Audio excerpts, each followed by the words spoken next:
Well, Dinah Washington famously sung, didn't she, of the difference a day makes. And here in Esther 5 to 7, really the heart, the pivotal events of this book, we're going to see not what difference a day makes, but what difference 2 days make. As we've been going through this book, the first 4 chapters of Esther, they span about a 9-year period of time. And so we've sort of been racing through history as we've been working through those first 4 chapters. But here in 5, 6, 7, the pace drops dramatically. Just like a film director might use a slow motion sequence to tell the audience, look, pay attention, this bit really matters. So too, as the narrator of Esther slows right down and takes 3 chapters to tell us about the events of 2 days. It's like the narrator saying, guys, you need to pay attention. This is really, really important. Because in the 2 days, we're just about to spend some time thinking about everything is dramatically turned upside down in the heart of the Persian Empire. This picture of our world. But before we get there, let me back up. Let me remind you what's been happening in the previous 9 years of our story. If you've been with us throughout our time in Esther, you'll remember that God's people are in a foreign land. They're strangers and exiles in the Persian Empire. It's a place that's not their home. But more than that, more than being out of place, they're under threat. So Haman, the Persian prime minister, has persuaded Xerxes, the king of the empire, to issue a decree, a command to destroy God's people. And because the Persian Empire, it basically covered the known world. Wiping out all of God's people in the Persian Empire, it's basically annihilating God's people. Genocide on the grandest of scales. And so God's people are in a bleak place. It's a dark time here in the book of Esther. And yet in the darkness, there are 2 faint glimmers of hope. First, there's Esther herself. She's the queen. And although no one in the king's court knows this, she's one of God's people. She's a Jew, and she's a Jew with access to the king. But while that may sound promising, actually things are really perilous for Esther. Turn there with me, 502, I think. We're just going to, no, 504. Let me point out what it's like for Esther. Just at the end of chapter 4, have a look at verse 11 with me. Left-hand side of page 502. She's sending a message to her cousin Mordecai, another Jew in Susa, the capital of the Persian Empire, about how dangerous it is for her to approach the king, even though she's the queen. Verse 11, all the king's officials and the people of the royal provinces know that for any man or woman who approaches the king in the inner court without being summoned, the king has but one law. They will be put to death unless the king extends a golden scepter to them and spares their lives. But 30 days have passed since I was called to go to the king. It's like the ultimate, do not disturb, the ultimate out of office, the threat of death should you approach the king uninvited. You see, although Esther has access, if she approaches the king for any reason without being summoned, not least to plead for a people he said he's going to wipe out, well, she's taking her life in her hands. There's hope in Esther, but it's a faint glimmer indeed. And then secondly, there's her cousin, Mordecai. And again, there's a faint glimmer of hope with him. If you were with us back at the start, back when we were looking at chapters 1 and 2, you might... Oh no, we did that in the second one. In chapters 2 and 3, you might remember that he uncovered an assassination attempt Two of the king's guards were plotting to take the king's life. And Mordecai reported this, and it was written down in the record of the king's reign, in the annals of the empire. And yet Mordecai wasn't recognized for his actions. If you saved the king's life in the Persian Empire, normally you'd be rewarded for that, because the king wanted to encourage such loyalty. If such loyalty goes unrewarded, then next time the king's under threat, maybe no one will say anything. And so Mordecai, although his deed is recorded in the history books, he didn't see any upside from that himself. And yet there's just a chance that this might be uncovered. And if this event is discovered, it has the potential to change the course of the whole empire. So we're going to pick things up at the start of chapter 5 with God's people in danger, seemingly in last chance saloon. And Esther has decided she's going to take her life in her hands and approach the king. Let's see what happens as Jono comes to read chapter 5 of Esther for us. On the third day, Esther put on her royal robes and stood in the inner court of the palace in front of the king's hall. The king was sitting on his royal throne in the hall, facing the entrance. When he saw Queen Esther standing in the court, he was pleased with her and held out to her the gold scepter that was in his hand. So Esther approached and touched the tip of the scepter. Then the king asked, "What is it, Queen Esther? What is your request?" "Even up to half the kingdom, it will be given you." "If it pleases the king," replied Esther, "let the king, together with Haman, come today to a banquet I have prepared for him." "Bring Haman at once," the king said, "so that we may do what Esther asks." So the king and Haman went to the banquet Esther had prepared. As they were drinking wine, the king asked Esther, "Now, what is your petition? It will be given you." "And what is your request?" "Even up to half the kingdom, it will be granted." Esther replied, "My petition and my request is this: if the king regards me with favor, and if it pleases the king to grant my petition and fulfill my request, let the king and Haman come tomorrow to the banquet I will prepare for them. Then I will answer the king's question." Haman went out that day happy and in high spirits. But when he saw Mordecai at the king's gate and observed that he neither rose nor showed fear in his presence, he was filled with rage against Mordecai. Nevertheless, Haman restrained himself and went home. Calling together his friends and Zeresh, his wife, Haman boasted to them about his vast wealth, his many sons, and all the ways the king had honored him, and how he had elevated him above other nobles and officials. "And that's not all," Haman added. "I'm the only person Queen Esther invited to accompany the king to the banquet she gave.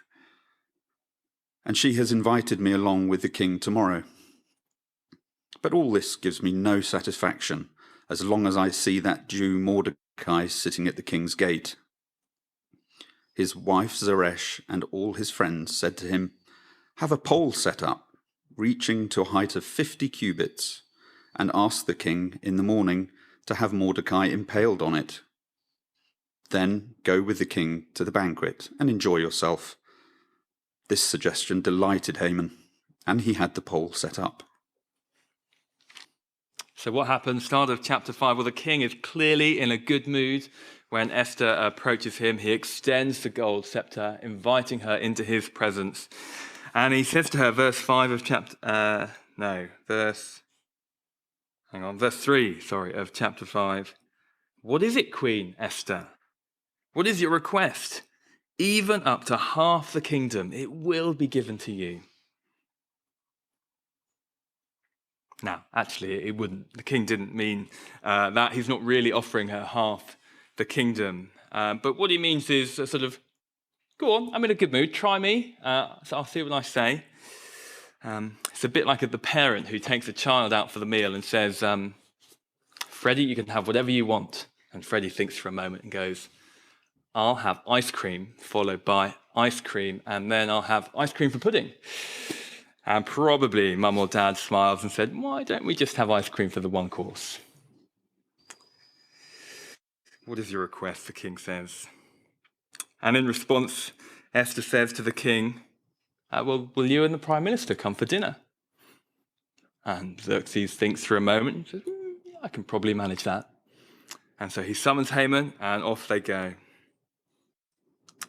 And while they're at dinner, well, the king thinks, maybe she wanted more than the opportunity to cook for me, so I'll ask her again. Verse 6, as they were drinking wine, the king again said to Esther, now what is your petition? It will be given you. And what is your request? Even up to half the kingdom, it will be granted. But Esther's not ready to put her cards on the table yet. And so she says, we'll come back tomorrow. I'll cook again, and then I'll let you know what it is I'd like. Xerxes agrees. He's happy to eat out again. And Haman in particular is delighted. Dinner with the king and the queen 2 nights in a row. If you've been with us in our time in Esther, and perhaps if you haven't, just hearing chapter 5 read, you might have picked up that Haman loves, well, himself really. He loves to be at the center of attention. He's a guy who loves his own self-importance. And so this double invitation, he is on cloud 9. But then, walking home, he sees Mordecai. He sees this guy he's got an ongoing disagreement, it's not strong enough, tiff with. And once again, Mordecai is not showing him the honor that he thinks he deserves. And so Haman's mood sours.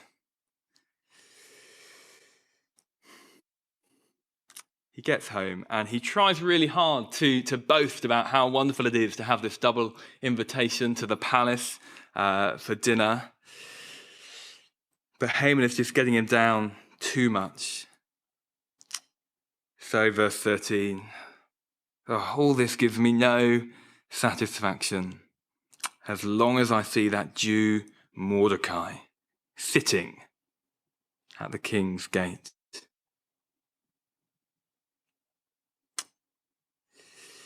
He's got so much, and yet one man has slighted him, and it's just ruining everything. As one writer has put it, such is the tender ego of the self-centered. If the praise of people is what gets you up in the morning, well, you'll never have enough, and even the smallest of slights will see you crushed. Now, you can imagine that Haman's not much fun when he's in a mood like this, and not wanting an evening with a grumpy Haman, his wife and friends come up with a plan. Haman, they say, you're the prime minister, you can basically do what you want. Why not have Mordecai killed for his defiance? And then you could have him put on display for everyone to see that this is what happens if someone dishonors you. And Haman is delighted by this idea. I don't know if you noticed this pole that was put up. It was 50 cubits high, over 20 meters. Utterly ridiculous. The only thing that matches it for size is Haman's ridiculously inflated ego. And so with a plan to put everything right, Haman goes to bed a happy man. But over at the palace, sleep is harder to come by. And we're going to see what happens as Jono comes to read chapter 6. That night the king could not sleep, so he ordered the book of the Chronicles, the record of his reign, to be brought in and read to him. It was found recorded there that Mordecai had exposed Bigthana and Teresh, two of the king's officers who guarded the doorway, who had conspired to assassinate King Xerxes. "What honor and recognition has Mordecai received for this?" the king asked. "Nothing has been done for him," his attendants answered. The king said, "Who is in the court?" Now Haman had just entered the outer court of the palace to speak to the king about impaling Mordecai on the pole he had set up for him.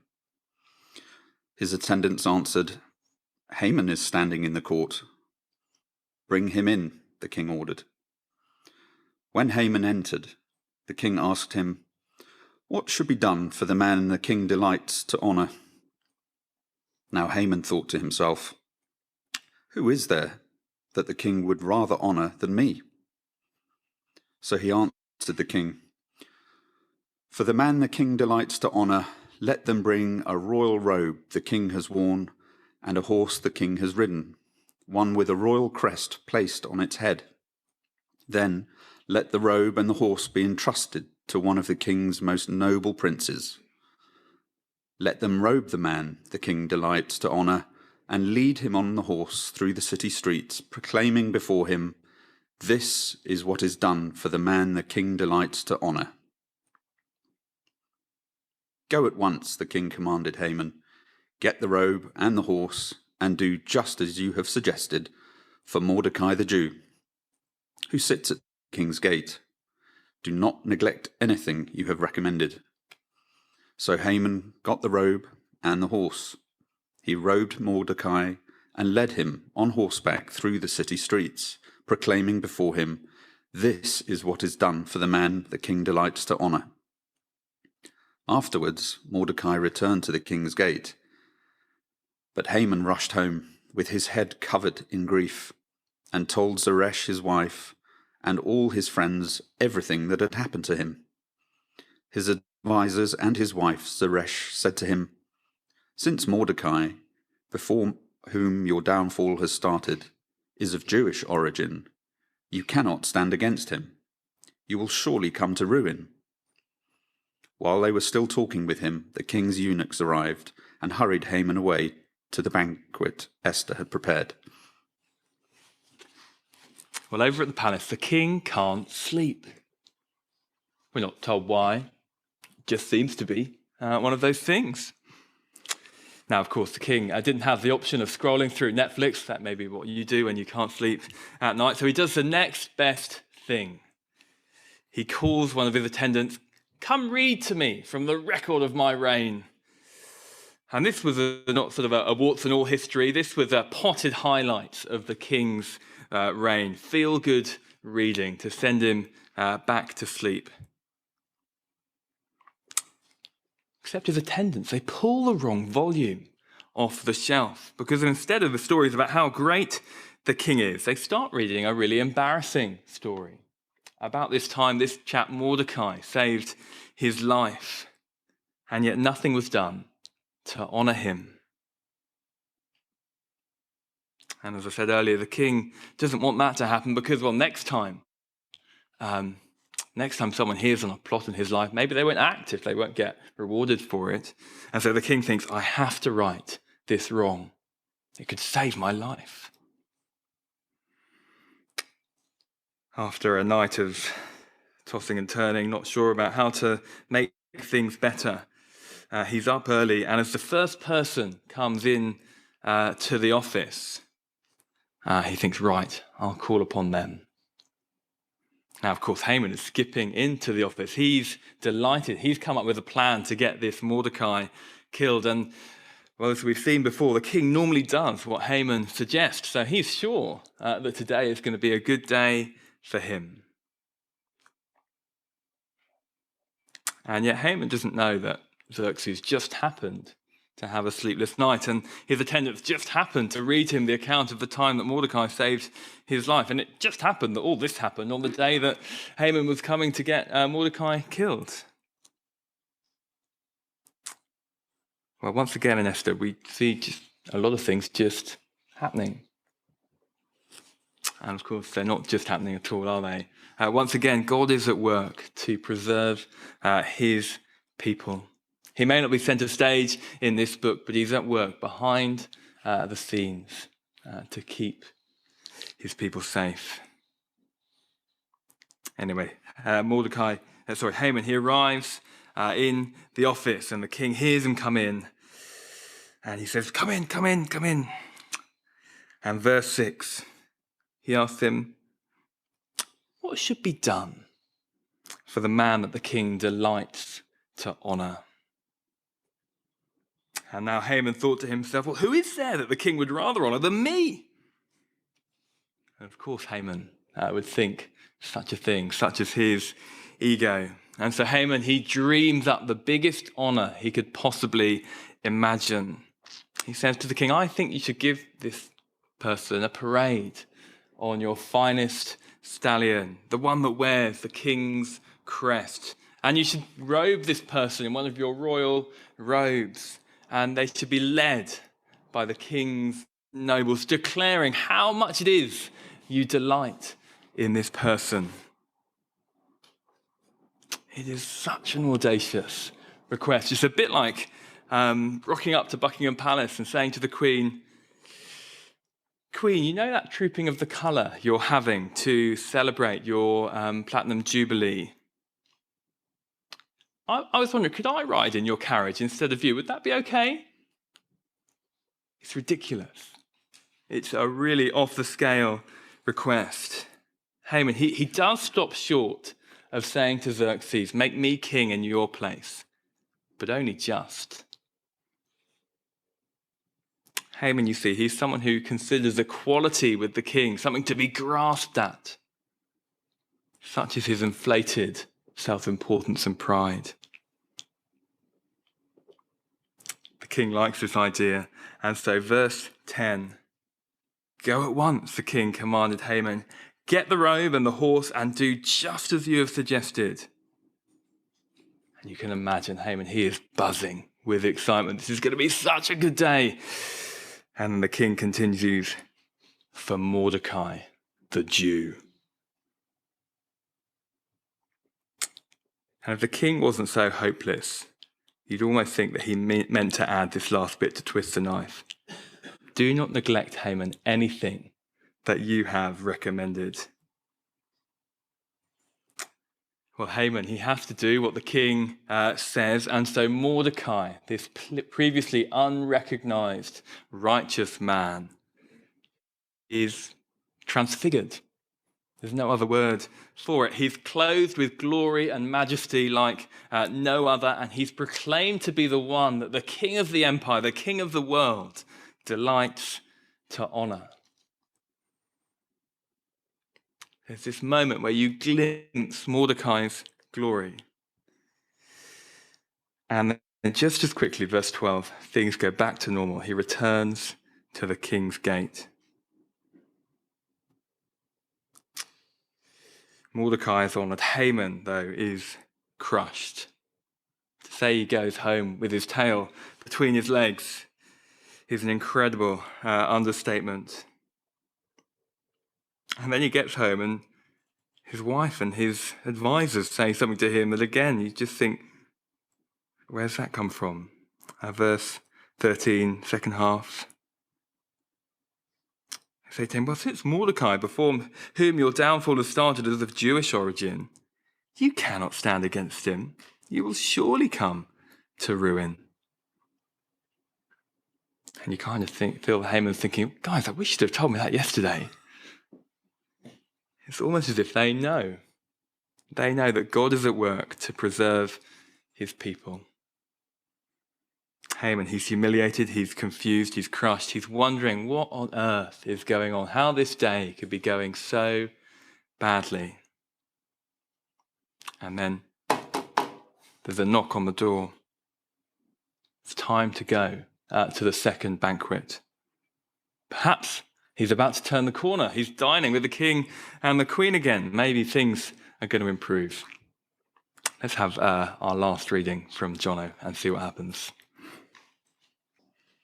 So the king and Haman went to Queen Esther's banquet, And as they were drinking wine on the second day, the king asked again, "Queen Esther, what is your petition? It will be given you. What is your request? Even up to half the kingdom, it will be granted." Then Queen Esther answered, "If I have found favor with you, your majesty, and if it pleases you, grant me my life. This is my petition. And spare my people. This is my request. For I and my people have been sold to be destroyed, killed, and annihilated.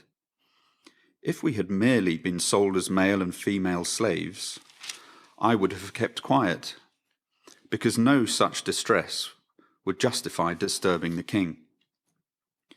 King Xerxes asked Queen Esther, "Who is he?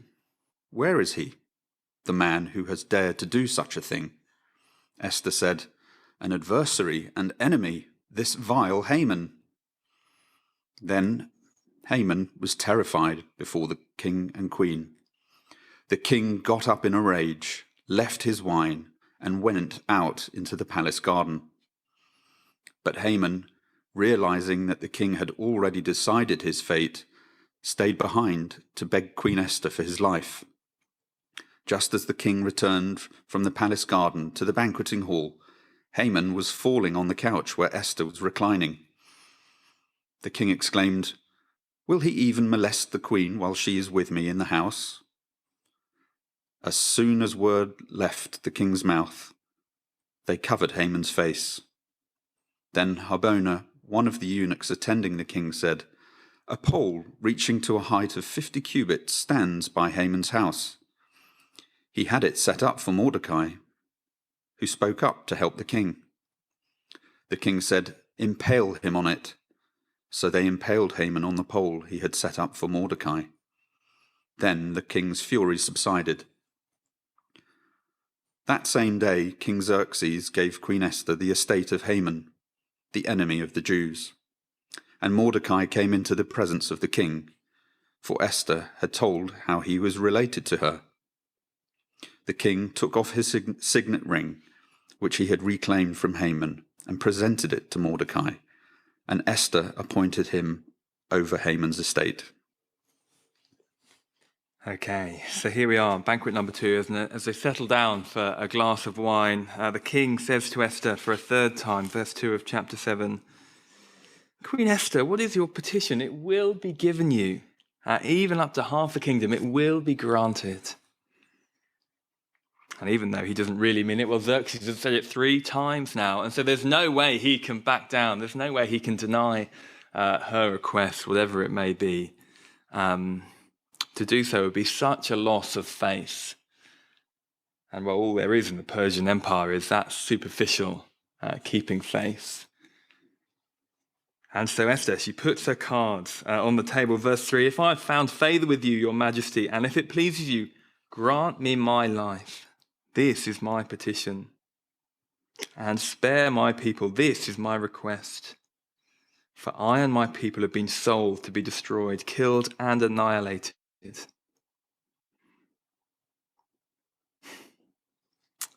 She's all in. Esther, she fully identifies with God's people. Those people you're going to kill, I am one of them. How does the king respond? Verse 5 over the page. "Who is he? Who would do? Where is he? Where is the man who would dare to do such a thing?" And Haman probably realizes that his day is not going to get any better at the second banquet. An adversary and enemy, this vile Haman. Well, you can imagine, can't you? The blood drains from Haman's face. The king storms off in a rage, and Haman, he's stuck. He can hardly follow the king. That's not going to go well for him. It's not as if he can run. There are guards on the door. And being alone with the queen, well, that's really improper. That's not a good place for him to be either. But he decides that's the best of 3 bad options. At least with the queen, he might be able to plead his case, plead for clemency. But then something really strange happens. Verse 8. Just as the king returned from the palace garden to the banqueting hall, Haman was falling on the couch where Esther was reclining.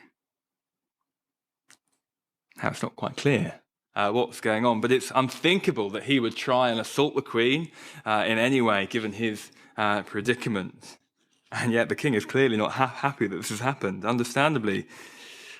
I like this one ancient Jewish commentary trying to make sense of what was going on, suggested that the angel Gabriel gave him a shove, and that was how he ended up on the queen's couch. Who knows? Who knows? Well, whatever happens, Haman's fate is sealed. And as the king wonders what to do with him, verse 9, Harbona, one of the king's eunuchs attending the king, said a pole reaching to the height of 50 cubits stands by Haman's house. He had it set up for Mordecai, who spoke out to help the king. And you can sort of think, Haman's going, oh, thanks, Harbona. That's a really helpful thing for you to say. And so Haman is hoisted with his own petard or impaled on his own pole, to be more accurate. And the enemy of the Jews, the enemy of God's people, is no more. The queen has delivered her people. And what about Mordecai? Let me read from the middle of verse 1 of chapter 8. Mordecai came into the presence of the king, for Esther had told her how he was related to her. And the king took off his signet ring, which he'd reclaimed from Haman, and presented it to Mordecai. And Esther appointed him over Haman's estate. Mordecai, he's in the presence of the king with all the power of the empire and the wealth of the nations in his possession, vindicated. What a difference 2 days makes. In the story of Esther, what have we seen? We've seen Esther, the queen, at great risk to her own life, identifying with the people of God, going into the place of power to plead for their deliverance before the one who holds all power.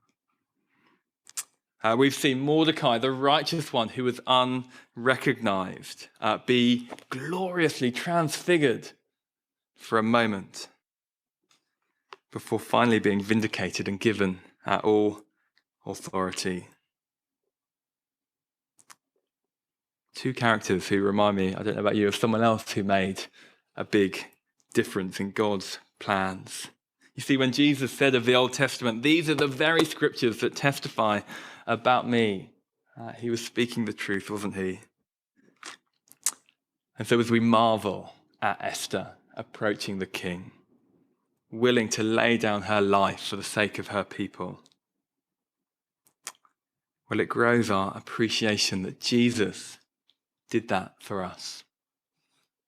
That he was willing to go through all Esther did and more for our sake.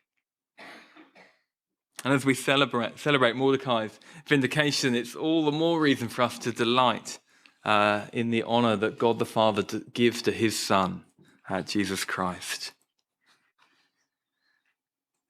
It reminds us of how good he is, how worthy of praise he is. And as we smile at Haman's downfall, and I think we are meant to enjoy it, it is dark, but we are meant to laugh. We're reminded of something that Colossians chapter 2 tells us, that Jesus has disarmed the powers and the authorities, that he's made a public spectacle of them, that he triumphed over them by the cross.